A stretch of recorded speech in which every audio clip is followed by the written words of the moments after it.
बार बार एक सवाल आ रहा है, आप पार्टी को लेकर क्या करोगे? आप पार्टी को लेकर क्या करोगे?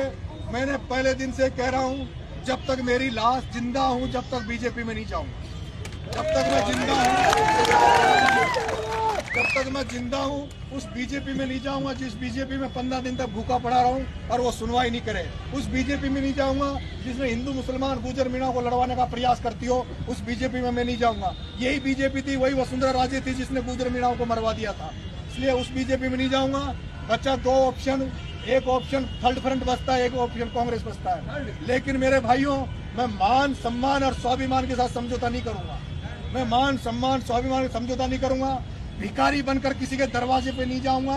चाहे महाराणा प्रताप की तरह सूखी रोटी खा लूंगा, घास की रोटी खा लूंगा, लेकिन अपने मान सम्मान स्वाभिमान के साथ समझौता नहीं करूंगा। अगर कहीं जाऊंगा तो मैं जाऊंगा तो वहां जाऊंगा जहां आप सबका सम्मान बढ़े, मेरे साथ काम करने वालों का भी सम्मान बढ़े, उनको भी आदर मिले, उनको भी सत्कार मिले। नरेश मीणा अकेला जाकर कहीं बंद कमरे में जाकर किसी से समझौता नहीं करेगा।